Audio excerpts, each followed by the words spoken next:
Joining me now from Glasgow at COP26 is the Environment and Climate Change Minister, Stephen Guilbeault. Minister, pleasure to have you back on the program. Canada is promising these hard caps on emissions for the oil and gas sector. Can you give us any idea what are the levels of the caps, what will they be, and how will they be regulated?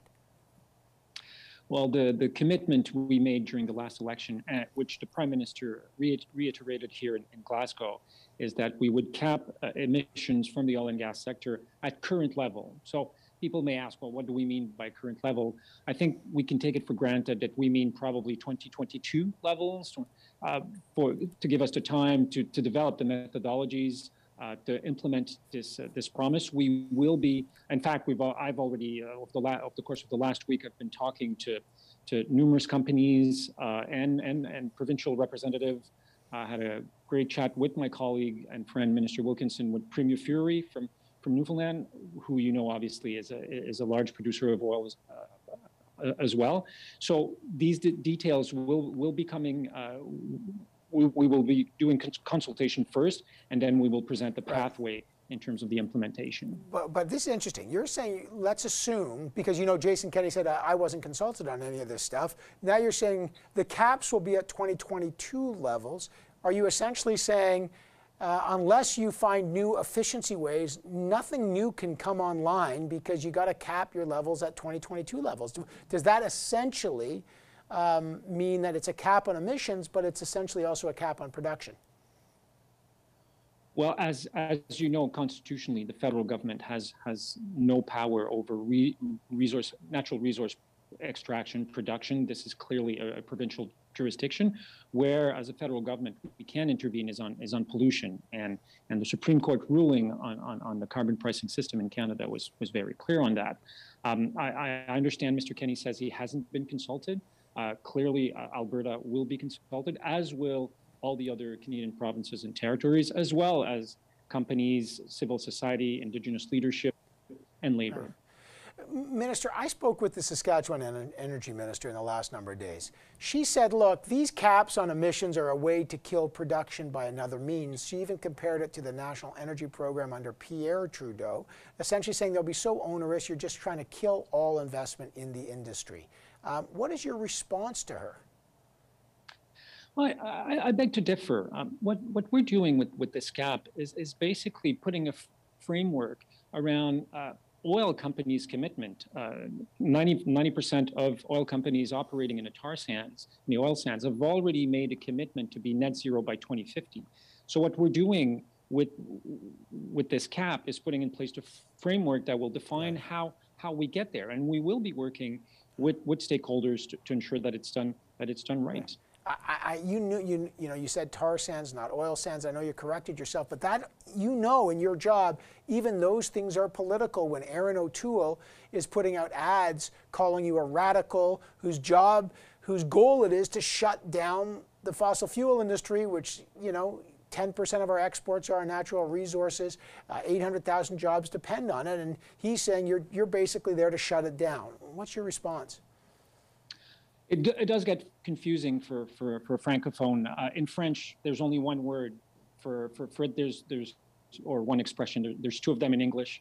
Again, I mean, no later than yesterday, I was sitting with a number of representatives from Alberta utilities, including some of them that have made some pretty significant commitment when it comes to reducing their greenhouse gas, that are implementing those. So we are willing and happy to work with any province, territories, companies who want to work with us in achieving this goal. There is so much concern about the speed of transition, okay? And what the kind of bridge energies are going to be. What is your position as minister on investment in liquefied natural gas? There's billions of dollars on the West Coast on this, on LNG. Is that something, do you consider that a green energy? What about nuclear? Would you consider investment in nuclear a green energy? So on your first part of the question on liquefied natural gas, obviously natural gas certainly is cleaner than oil, but it is a fossil fuel, and when burned does contribute to global warming. And our goal, and that is a worldwide collective goal, is to progressively phase out the use of fossil fuels to replace it with non-emitting or low-emitting technologies, renewables, clean technologies.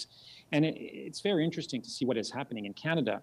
And to answer your second question about nuclear energy, listen, government won't decide which technologies will be winners as part of this new economy. The market will.